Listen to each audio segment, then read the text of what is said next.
Hello and welcome to yet another video. Now, you guys probably know what this is since you guys either saw it in your autoplay queue or clicked the video itself, because it's a review of Red vs. Blue Season 16. Is it shit? Yes. That's all there is.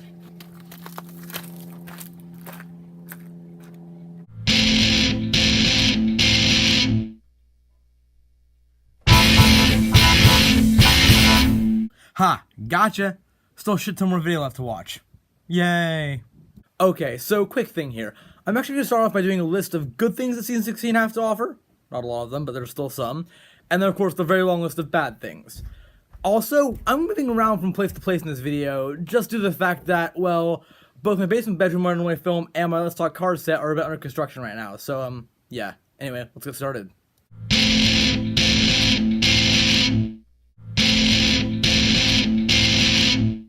Okay, let's talk about the voice acting. So, first off, I'm going to talk about the entire series in general, not just Season 15. So, throughout its 15-year run course, Red vs. Blue has never done what most shows do and have huge voice actors and celebrities voice small roles. The closest we've ever really gotten to that was having Captain Butch Flowers voiced by a member of the band Bare Naked Ladies. Apart from that, we've had cameos from the guys who work at Smosh and Game Grumps, doing just background soldier type stuff. Nothing really big. So that means that the majority of voices in Red vs. Blue come from Rooster Teeth regulars. So let's start with the great voice acting in the show for this season and move towards the back. First off, Jen Brown voicing Carolina is as brilliant as ever. Now, you guys may also know Jen Brown from another Rooster Teeth show. She played Piero Nikos in Ruby Volumes 1 through 3 before Piero was, well, killed. Spoiler, I mean, Ruby Volume 3 was like 3 years ago, some shit, so not really. But seriously, point being, Jen Brown, again, does a brilliant job as Carolina. So does Shannon McCormick when he voices Washington.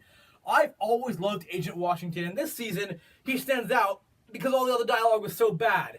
It's baffling how Carolina and Washington got such great lines, or anyone of the stupid ones managed to execute them so perfectly, completely down to their voice acting. Right, now moving on to Griff.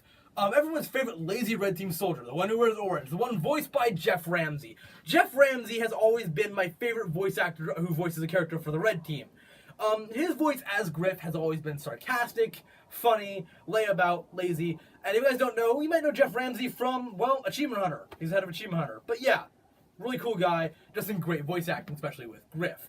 Now, what's notably absent from this series is Bernie Burns, who normally would be voicing Lopez, Vic, or Church/Epsilon/Alpha. Now, to be fair, he's been voicing these characters for 15 years. Give him a break. I wish he was in this series, probably made things a lot better. I mean, he does kind of have a small cameo in the ending, which I'll talk about, because holy fuck, that pissed me off. But, no, seriously though, he deserves a break. Matt Hollum on the red team. Now, Matt Hollum is one of the original creators with Bernie Burns of Red vs. Blue.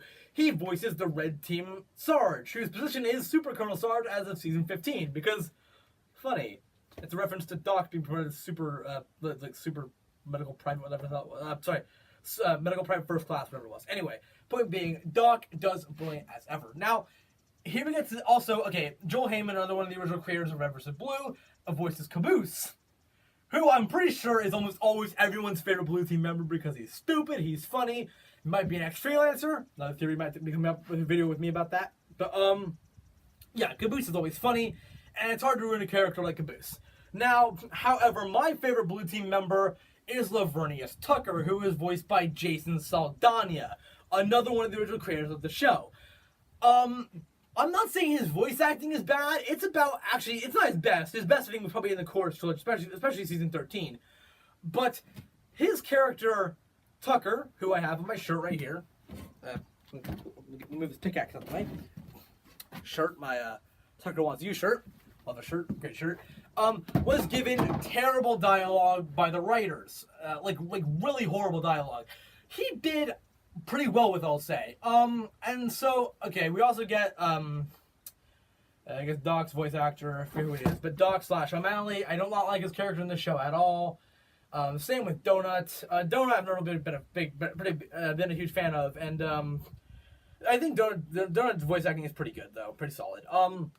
So yeah, that being said, I think so. Everything's taking a downhill dive in season 16, but I think what rises to the top out of the shit pile is the stunning voice acting from people like Shannon McCormick and Jen Brown. So the voice acting is still pretty solid.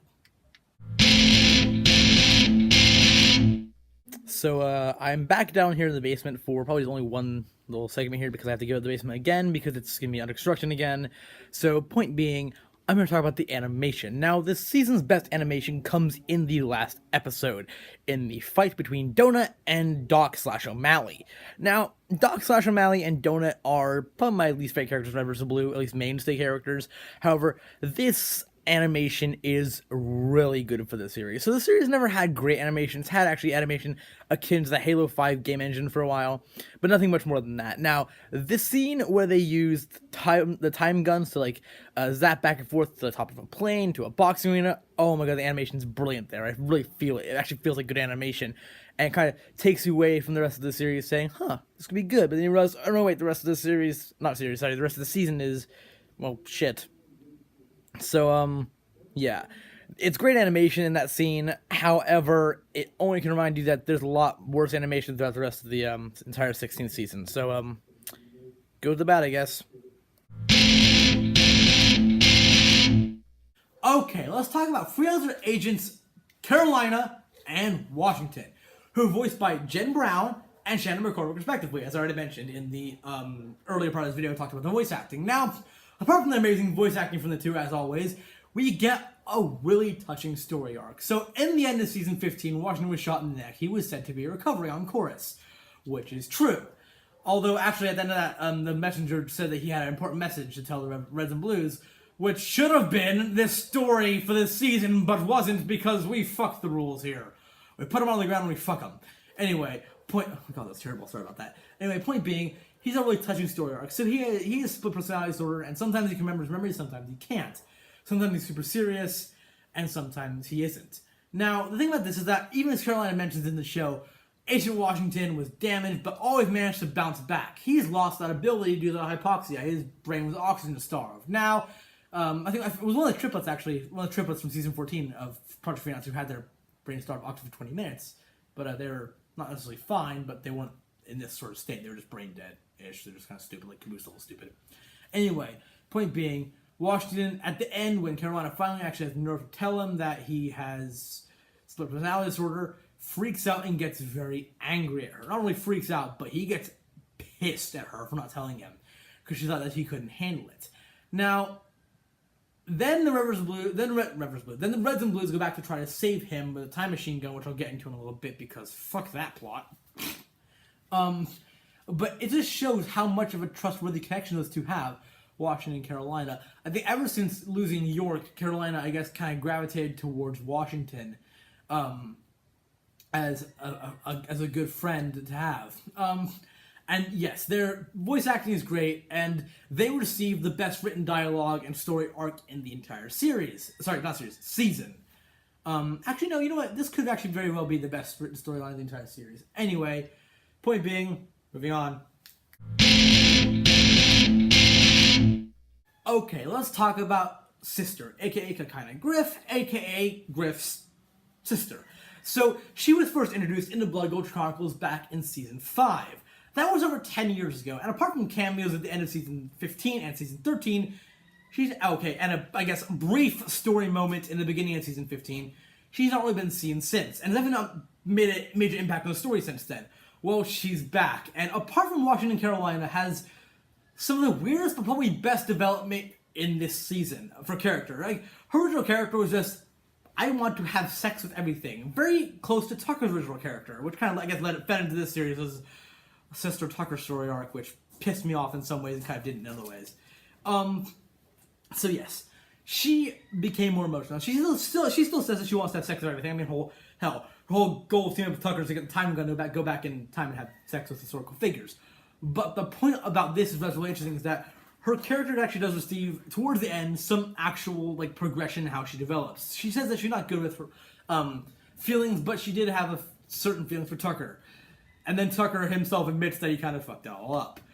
But point being, I'd like to see a lot more of Sister in the future. Even in Blood Gulch Chronicles, her time was very limited, and she was supposed to be dead, although no one believed it. In fact, hell, the only really moment of loyalty that Griff ever says, that's ain't really actually loyal in the entire show, is that he openly says that unless he sees a body, his sister is not dead. So he does have some devotion to his family, I guess. Griff, the lazy one. But point being, I've always loved seeing Sister on screen as a character, whether it be in the shorts that they did for season 14, or in season 15 or 2 roles there, or even in the end of the speech that Church gives at the end of season 13 when she makes a small appearance. That's really cool. Anyway, she's a great character. I hope to see more of her. And hey, if they actually keep developing her character, she could be a really good character. I know it sounds a bit repetitive, but you know what? Them's the facts, boys. Them's the facts. Moving on to the bad.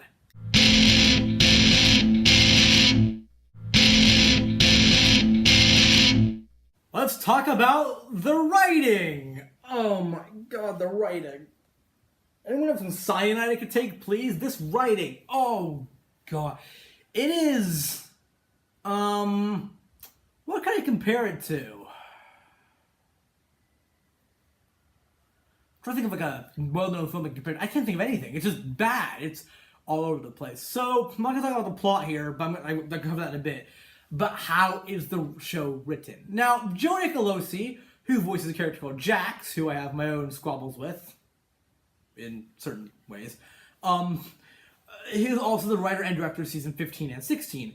Now, there was, for the first time in Red vs. Blue history, in 15 years, a co-writer, Jason Waite. Now, I'm not saying that Jason Waite is a terrible writer. I'm saying that that's what I think of him right now. Hell, if he goes on to co-write season 17, which they've actually said they're going to do repairs on, basically it's going to be, as they've already said, Reconstruction, which is funny because it references Red vs. Blue, the Reconstruction season, the actual one called Reconstruction. Anyway, point being, Jason Waite, I'm going to give him 2 more chances as a co-writer, 2 more seasons, I think. Because after that, if he's still at this level, I'm saying kick him off. Just get rid of him, please. Just terrible. I think most people realize that since he like looking back at the episodes that he wrote, they were not good. They were the one primarily involving stupid shit involving Tucker, including Tucker punching a Cyclops in his singular testicle. Now, I know the animation for the Cyclops is bad enough, but this is just dumb. So, but don't worry, Joe Nicolosi, who writes the actual show, is not off scot-free at all. Now, he wrote season 15 by himself and directed it by himself. With, of course, Bernie Burns is overseeing director because he's Bernie Burns. But Joe Nicolosi is the one basically given responsibility for season 15. And he does something that never been done before, which is telling an entire story arc in one season. There've only been 5 seasons for Blood Gulch, the Reconstruction, and then the Memories of the Key seasons, then the Meta, and I guess that was part of the Memories of the Key seasons, and then 9 and 10, and then the Chorus Trilogy. And then, to be fair, season 14 is a standalone season, but that's just because there's a bunch of shorts cut together, because they didn't really know what to do. And they were like, oh crap, I gotta release the season, here we go. I love season 14, a lot of fun. But, so, he managed to tell the entire story of what happened if the Reds of Blues were evil, with Temple and his crew. And we had a lot of touching moments. Again, he developed a relationship with Washington and Carolina, and this is what it is today, and I like him for that. And although season 15 was met with lukewarm reviews, I think overall, he did a really great job at writing it. So what the fuck happened? Like, seriously, how do you go from telling a cool story with great lines for the freelancers to have so many great lines for freelancers, but having everyone else be bad? Now, he wrote Tucker differently than Miles Luna had. Now, Miles Luna, apart from voicing Jean Arc in RWBY, among many other roles throughout Red vs. Blue and Camp other shows, wrote the Chorus Trilogy before going on to voice and Jean Arc in RWBY, and also to write for RWBY. He's now one of the head writers for the show RWBY. However, he wrote something called the Chorus Trilogy, seasons 11, 12, and 15, 13, sorry, not 15. Seasons 11, 12, and 13. Now, those series, I think season 13 takes the cake as my favorite series. It gives Church an emotional send-off. He should have just stayed dead. And hell, even Caboose realizes it. Why can't the writers? Because I guess we have to have a cameo from Church every single season because of this fucking ending, which I hate. But Miles Nuna wrote a brilliant trilogy. Now, following up on that, for anyone, would not be easy. Joe Nicolosi did it very, very, very, very, very well in season 15, considering what he had to follow. And then I guess he's got a big head because, well, season 16's writing his shit, isn't it? I mean, look at this. You got a plot that does not make sense, rules to the plot which make no sense, fucking gods, which I'll mention later on. But seriously, where did it all go wrong? And I've been lying awake in my bed night after night planning this review and wondering where it went wrong. And I still, after 3 nights of sleepless wandering through my mind, cannot find out where. If you guys know, can pinpoint an exact point where his writing went wrong, write down in the comments below. I'd love to know. Let's move on, shall we?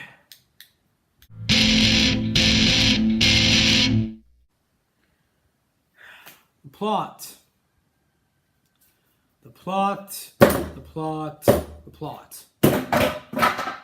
Now, let me tell you this. Time travel in TV and films is very difficult to get right. Either you piss off everyone or you please everyone. For TV, I'm just going to say this. For TV, the prime time traveling show would be Doctor Who. And the reason is, I love Doctor Who, by the way. Great show. I've watched, I think almost every episode ever aired, I think, probably. At least I can find, apart from the Lost Archives. But I'm not getting into that. Hell, I might even do a review on Doctor Who TV series. That'd be great. That'd actually be a lot of fun. More fun than this. Anyway, point being, in Doctor Who, they have a rule. You don't kill anyone and you don't fuck with major points in time. Now, to be fair, they did try to save Vincent Van Gogh, but he ended up killing himself. So everything's okay. I sound like a bad person, actually, for saying that someone killed himself, it's okay. But seriously, the point being, Doctor Who, they don't mess normally with major events in time. Now, movies that do time travel, obviously Back to the Future, or Hot Tub Time Machine, but Back to the Future, I think when you think about time travel movies, people immediately think, let's talk about Back to the Future. Now, that's a well-written trilogy, and I love all 3 movies. I don't care if people say about 3, I love 3, it's amazing. I mean, hell, they reference 3 and 2 by filming them at the exact same time. Genius. Now, okay, because they had Back to the Future had kind of loosey-goosey rules of time travel. That's definitely true. However, when you interrupt the time stream, you get fucked up. Marty McFly, by accidentally making it so his mother wouldn't fall in love with his father when he went back in time, almost erased himself and all of his descendants via, well, the photographs appearing because they wouldn't actually have kids. So he kind of almost erased himself from a timeline. Now, in Red vs. Blue, they don't really care about rules. So at first it appears that you can't change course of time. Sarge goes back and tries to fix his, I guess, I wouldn't say his only military blunder. I mean, he trusted the Blues and Reds for a while. But definitely his biggest military blunder, which was the Battle of Broken Ridge. But he messes up every single time, so nothing can be changed. If you can stick like that and have every single character maybe, or every single group, because they were split in 2s, figure out things that they want to change in their own life that have to stay the same, that would have been brilliant. But then Tucker becomes king of Camelot and nicknames it Camel Toe. Because of course he does. Because he's season 16 Tucker and not any other Tucker. I'll talk about him in a bit too. Oh god, I'm so pissed off with this season. Because time travel, if done well like in Doctor Who, is brilliant. Hell, I know I guess they didn't really travel off Earth during most of John Pertwee's era on Doctor Who because of budget cuts. But hell, you know what? Doctor Who sets out clear, defined rules for their time travel most of the time.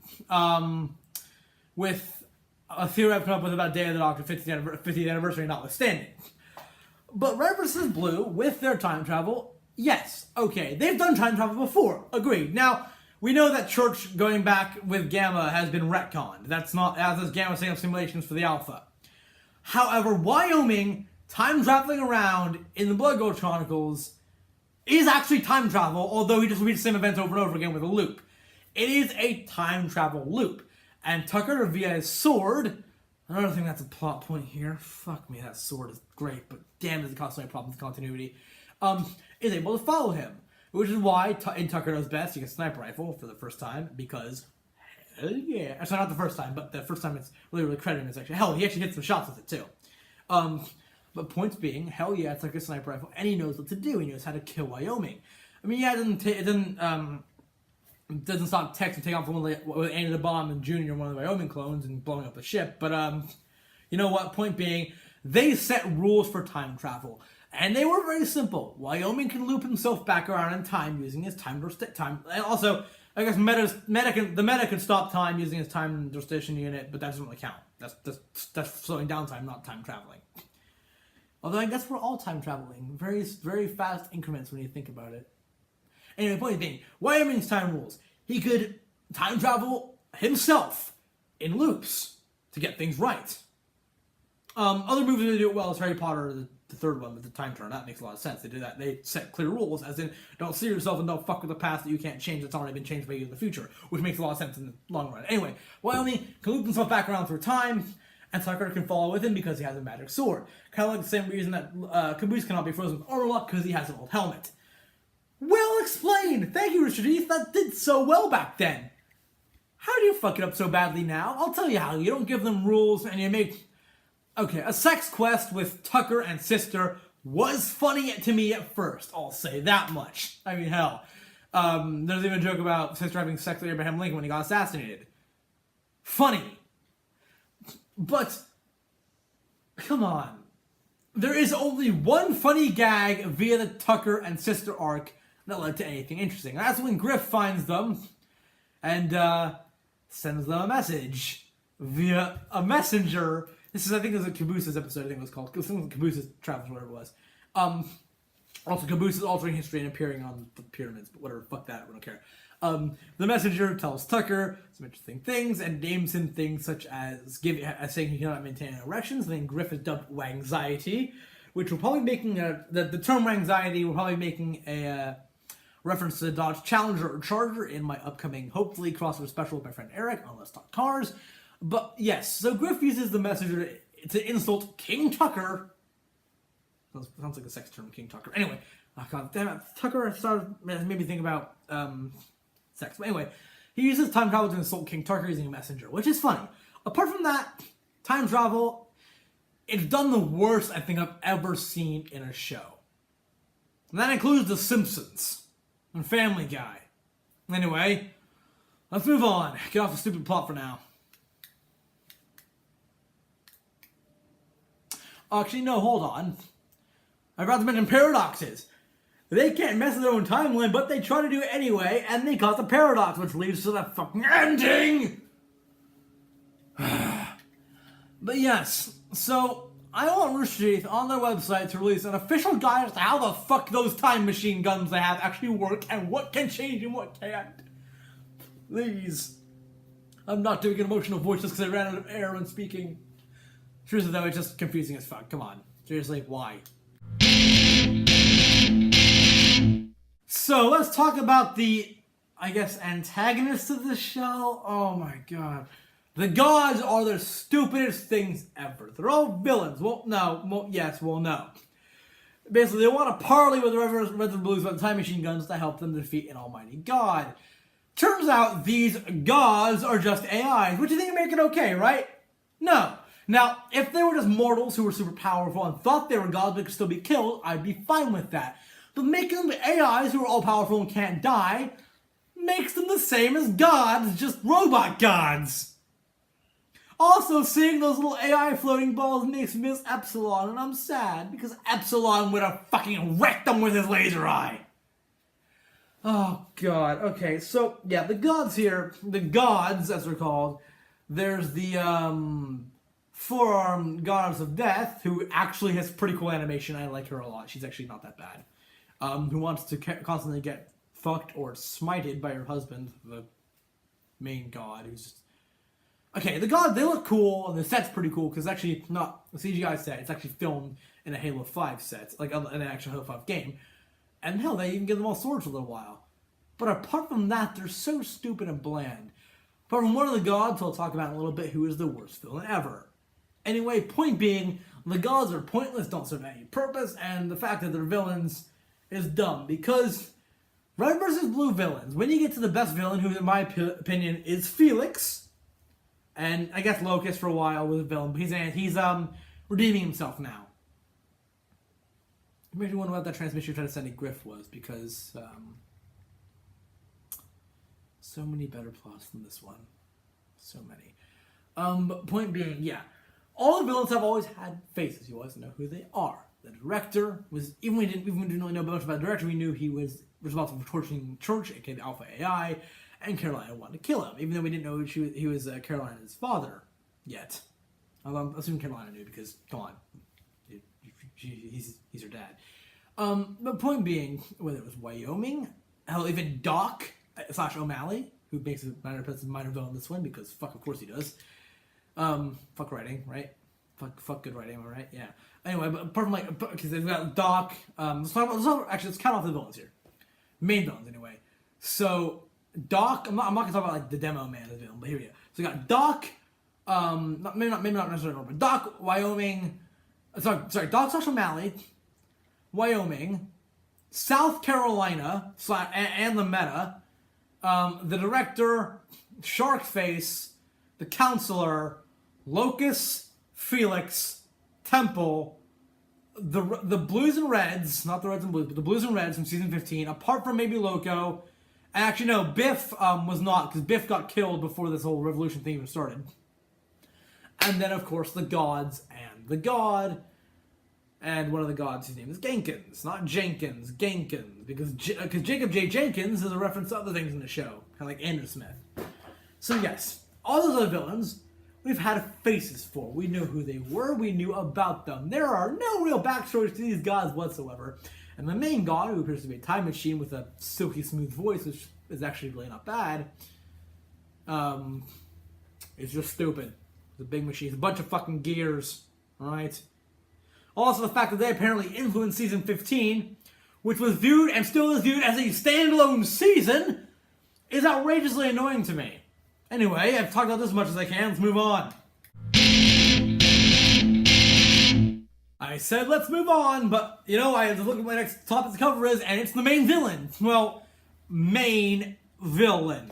I would have preferred Agent Main as the villain, but we got this main villain, who's a fucking pile of gears in the sky with some aura around him, who makes bridges and influences time and zaps Donut and turns Doc full evil into O'Malley. Ooh, and makes them fight and makes false promises. What the fuck? Come on.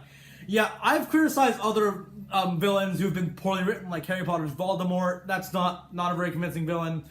Now, yeah, you don't really want the comments, but, this villain's bad, really bad, because he's like, I am the time machine, I am Loco's time machine, which, does this make Vic a villain for trying to destroy it or not? I don't know. Point being, I am the machine that the Blues and Reds were building. That's fine-ish, but, as I said before, season 15 is always viewed as its own standalone season, even in continuity. Go to the Red vs. Blue wiki. I think right now there's a poll up there for who likes what season the most, and 16% of people said season 16. 16% of people can get stabbed by Tucker's energy sword in the balls or in the head or wherever you want to kill them with, because they're fucking wrong. But point being, season 15 and season 16 are separate, where stuff in the Chorus trilogy is its own thing, season 14 is its own thing, Blood Gold Chronicles. So it's viewed as no standalone season, but how can it be when it connects to this? It doesn't make any sense. But yeah, the villain in this is not good. He's manipulative. That's cool. I love manipulative villains. The guy from In Bruges, the villain from that terrible film, is the only good thing about that film. Apart from I forgot the guy who played Mad Eye Moody in Harry Potter. It's not David Tennant who played Barty Crouch, but I also like Harry Potter, so fun. Doctor Who, Ruby, Green Day, Harry Potter, and Red vs. Blue, my kind of things. But also the guy also played the dad in Assassin's Creed. Not the dad, but the guy who got killed in the fat guy from Assassin's Creed. Anyway, yeah, In Bruges, they had a really good manipulative villain. Villains who manipulate to get what they want. Not by physical torture, that's just dumb and annoying. But like, the Joker, manipulative villain, the Joker. Batman's the Joker. Manipulative. Great manipulator. People who use powers to manipulate, like brainwashing, like, say, again, Batman's Poison Ivy, I don't think that's interesting. I just think that's dumb. But people, Hans Landa, from Inglourious Basterds. He's manipulative. Probably my favorite movie villain of all time from Inglourious Basterds, Han Landa. Manipulative. Well played. Great villain. Another manipulative villains. Raul Silva from James Bond's 007 Skyfall. Brilliant. If you want to actually look for most manipulative villains by a single series in movies, look at James Bond. Sanchez, another one from License to Kill, very bad Bond film. Point being, as long as I'm not being played by Christopher Walken and James Bond, they might actually have a chance to manipulate you. Point being, this guy's manipulative, but makes it bad and stupid and just dumb because you're brainwashing someone who's already been brainwashed by an AI, Doc, aka O'Malley, and someone whose only good trait is making double entendres, which are over the top and funny, but also is only really known for throwing armor, not being that intelligent. Which, by the way, is why Donut becomes a bit of a bitch in this thing. So anyway, point being, villains need to be more villainy, more manipulative in the right way. This is the worst Red vs. Blue has ever had it. And I mean that. I really do. They never had humongously memorable villains overall. Like, if you compare them like all other villains in TV history, no one's gonna say if they haven't only really watched one season, the meta. I remember the meta, but this is the most forgettable thing I think in all of Red vs. Blue. That's saying quite a bit because there was a bunch of filler in their episodes. Anyway, let's move on.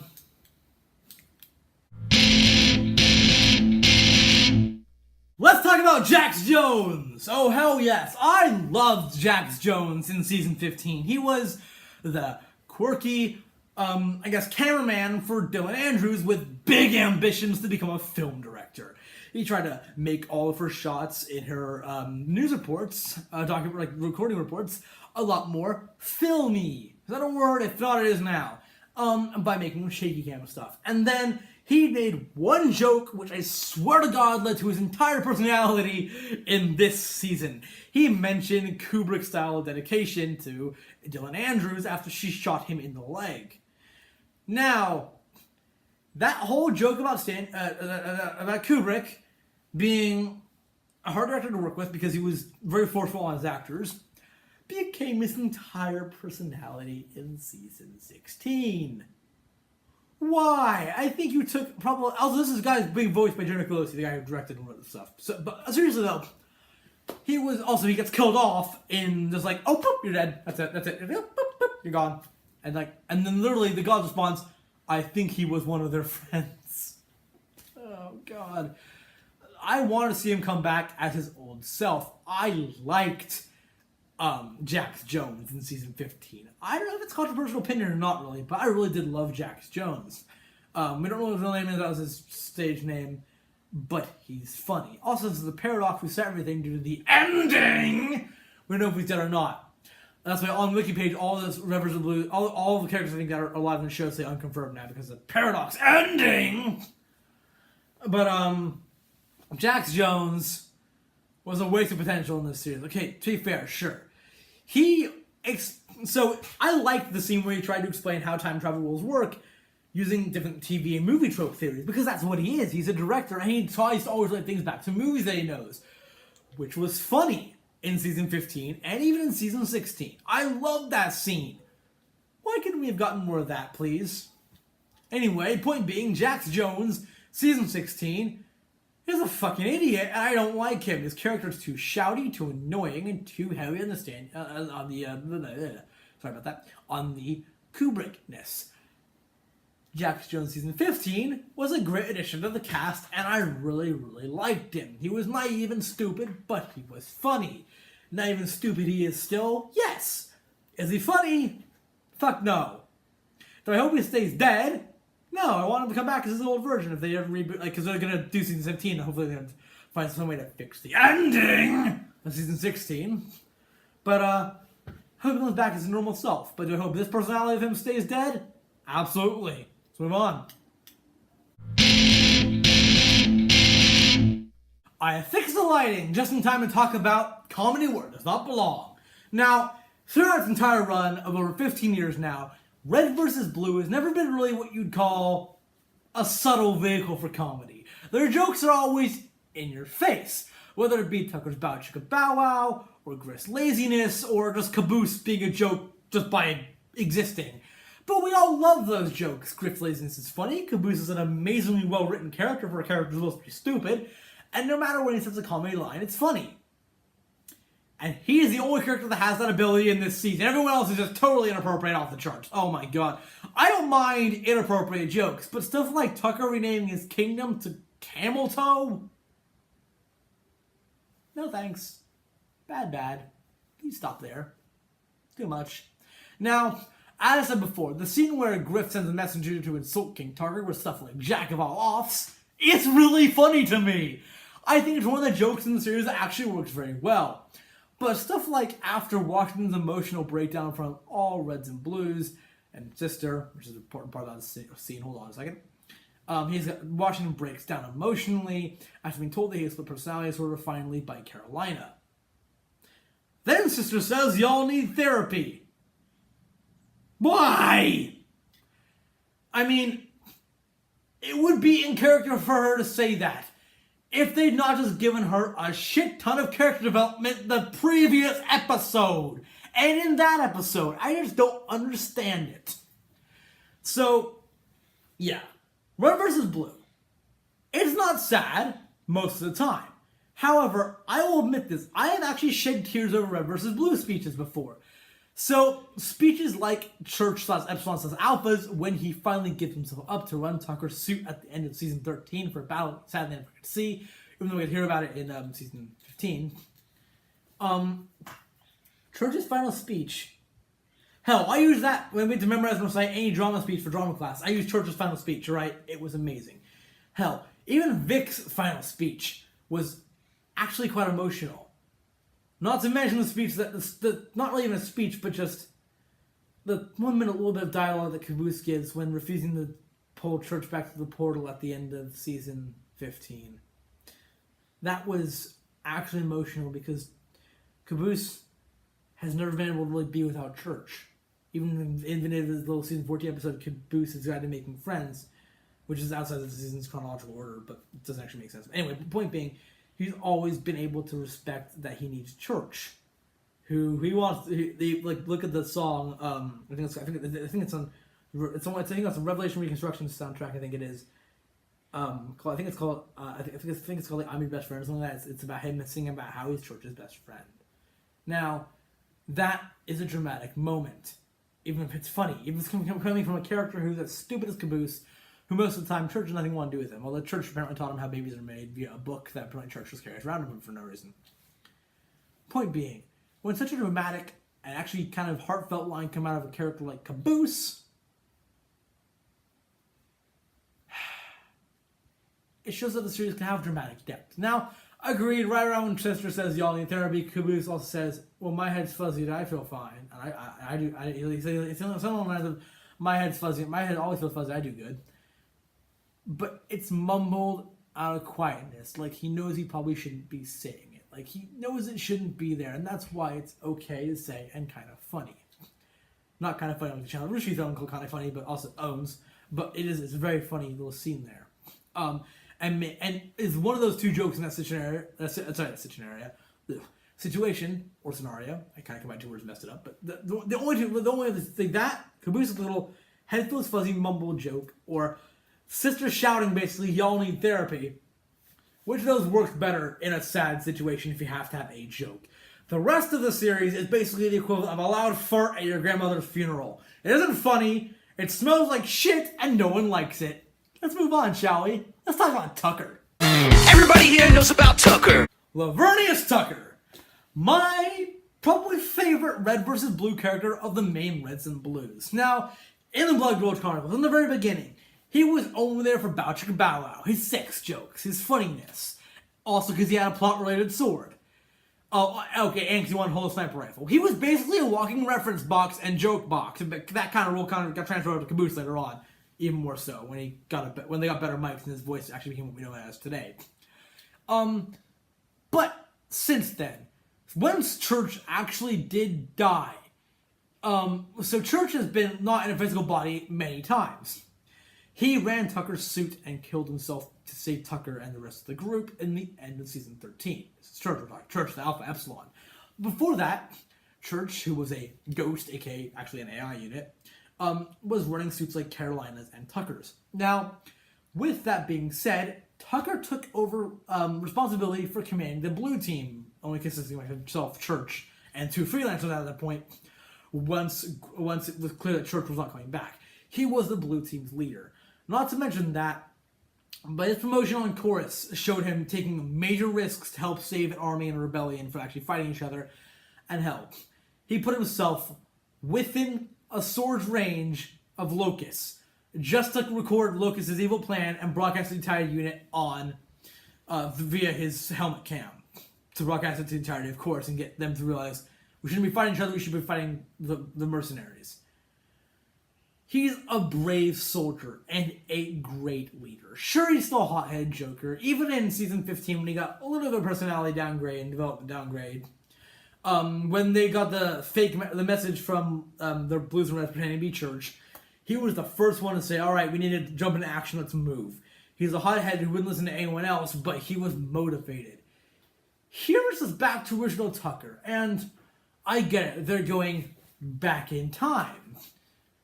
But if I went back to last week, my personality wouldn't be back to last. So if I went back to, if this version of me, not taking over my old body, but me going back to, say, 4 years ago, when I was 12, I would not have the personality of a 12-year-old, would I? No, I'd have the personality of me, a 16-year-old, almost 17-year-old. So, I don't get it. Why'd they mess up Tucker so badly? Is it because he wasn't funny? Because he was funny. He was still funny, yet he knew when to be serious and when to kick ass. But when the moment called for it, he could be a good leader, a good person, and even a somewhat emotionally deep character. They threw all of that out the window in season 16. None of that's here. He's just there for the sex jokes, along with Sister. And an entire story plot for Tucker and his sisters travels results in them going through time to try to fuck people. Well, that's Sister's thing, but he just tags along for the ride. And he does have some funny lines, like Tuck and Sister's Sexual Adventure, which is a parody of Bill and Ted's Excellent Adventure in many different ways. When it's found out that I actually do like it when we go back to Blood Gulch and find out that he used the sniper rifle to kill Butch Flowers when talking to himself.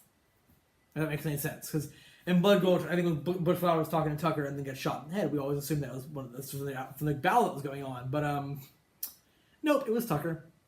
I do like that. That was a lot of fun. However, everything else was a bunch of wasted potential. Tucker is a good character. It's the only piece of reversible merchandise I own is a Tucker t-shirt. Apart from the fact that it's just an awesome t-shirt, Tucker is a great character, and has always been my favorite character. But, I mean, they already announced they're going to be having a serious rethink about what season 17 is going to be like, because they already started a story arc. They have to continue it. They can't just stop it. I mean, maybe the ending has stopped it. And actually, if it has stopped the story arc, the ending will be doing one good thing for the series.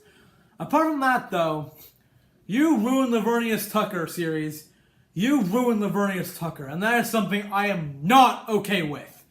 Probably the worst thing in the series for me is Lavernius Tucker. Which is sad because in stuff like the Chorus trilogy, him, along with Church and Felix, were the best things in the series. Franklin Delano Donut. The double entendre man. The man in lightish red armor. He's normally funny, and always has been the butt of many a joke. Now, Caboose is he's almost as dense as Caboose as well. Now, they go out of the way to insult him, though, in one scene with the gods in Red vs. Blue that makes him turn rogue and try to give the hammer to the gearbox dude. Not gearbox like the game studio, but the time machine box of gear guy. The guy who I said was the worst villain ever. Now, I can buy him finally snapping under all the insults. Almost. Except for when he's having the god machine guy, not the gods, but the big machine in the sky with the purpley aura, the spinning gears, says, like, treats him like a son, and says, "Oh, your friends will be safe." He keeps bouncing back from like, I want to kill them, I want them dead, but they're still my friends, even though they treat me like shit. So, I know it makes sense to have a rise and fall in character motivations. That's great. Have a okay, fine, I'm gonna work for you, and I'm finally gonna betray you and save my friends again. But pick one! Because, like, half the time he's in the middle, and then, finally, when he tries to save all his friends by destroying the machine, he's about this close to doing it, and then it stops. And results in the ending of fucktard proportions. So yeah, donut. You've been a funny comic relief character for a long time. Never a lot of story. Your whole joke is that you die and come back series later. Like, hell, it wasn't even a few series. Also, that he has the greatest throwing arm in all of Halo. A joke that's even referenced in main achievements you can get, called the Donut Achievement or the Donut Accolade in Halo 5 multiplayer, for making an entire shot across the map to kill a Scorpion tank while on Blood Gulch custom map. Because, Donut. You killed Tex with an arm, throwing arm, grenade. So, he's been saved the day many times, by accident or not. And while his relic jokes have included some of the over-top jokes in this one, I'm not including Donut's double entendre jokes in the stupid joke section, like Comic Origin belong, because it's Donut and he's known for double entendre jokes. Hell, we even had a whole song. Look up. It might have been in season 9's soundtrack. Was Donut the Musical? Was it season 9? I don't know. There's actually a song called Donut the Musical, which is a bunch of him just singing double entendres over and over again. I think it's about 6 minutes. It's great. Double entendres are Donut's character. Complex character motivation, on the other hand, pardon me, is not part of his character. Or anyway, it should not be part of his character. So, if the ending fixes anything, maybe they'll put Donut back at his comedy relief role where he belongs. Comedy relief with an extra side of grinning arm badass. Moving on now.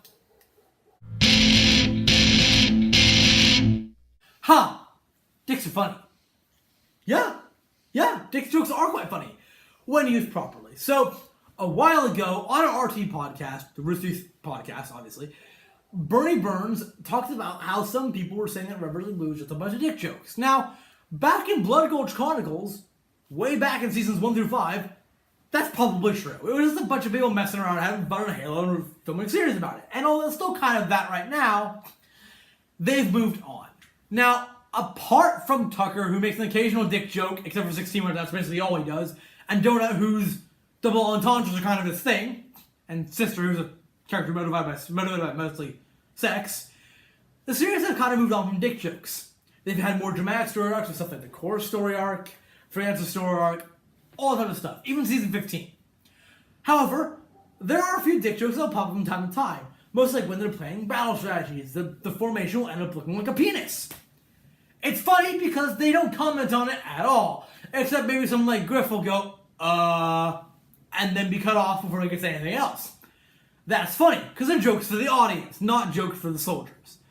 Now, season 16, they comment on a dick joke. The one that was drawn on the whiteboard when talking about time travel. Sarge, they're like, this is how time travel works. And Sarge's like, nope, it's the one-eyed trouser snake. Trading hands with my remote just so I can do this. Fucking why? Why comment on it? I know, it wasn't subtle. But they never have been. Dick jokes in Rivers have never been subtle because they're dick jokes. If they're subtle, they're not really dick jokes, are they? But yeah, so it appears to draw on the whiteboard and someone comments about it. That kind of, is tip of the iceberg for me. I'm like, I'm sorry. That scene was painful and bad enough without you mentioning the dick joke. If it had gone unmentioned, it may have been bearable. But yeah, I hope they reel in the comedy a little bit for the next season, and hope they fix the ending. But yeah, reel in the comedy for season 17, and maybe scrap dick jokes for a while so they figure out how to properly write them. go back to, I don't know, 8th grade and ask how to write a proper dick joke. Let's move on. This entire time I've been talking about the ending! Now, the ending of season 16 is shit frosting on a diarrhea cake. The ending is just terrible. It makes me want to tear my eyes out and never watch this show again. But I'm too much of a Red vs. Blue fan to not watch season 17 when it comes out. Now, the way this ending pissed me off is because it involves my least favorite trope about time travel series. It involves amnesia. They, after the paradox involving Donut's misgivings and not actually hitting the machine without the hammer, everyone gets sent back to Blood Gulch, or at least what we think is Blood Gulch. Now, it says unknown as where they actually are, because it's a paradox. I'm hoping something like what happened in the earlier seasons of Blood Gulch, where after the bomb went off, everyone thought they time traveled and just got spread out. I'm hoping that everyone just got sent back to Blood Gulch, and then they can leave, and, we're back in the normal timeline again. Great. That would be a great way to fix things, if a little bit, cover the assy. But, you know what? I accept it, because right now, they're back in Blood Gulch, reenacting the first episode, but saying, wait, haven't I done this before? Also, it's a great place to put a church cameo. With that, thank you for watching. I'm gonna go drown my sorrows by watching some of the original Red vs. Blue. Maybe it will season 13 help me calm down my nerves. This has been my over-the-top angry-ish at the end review of Red vs. Blue's 16th season. Thank you for watching. I'm just gonna go drown my disappointment with some tea. Goodbye.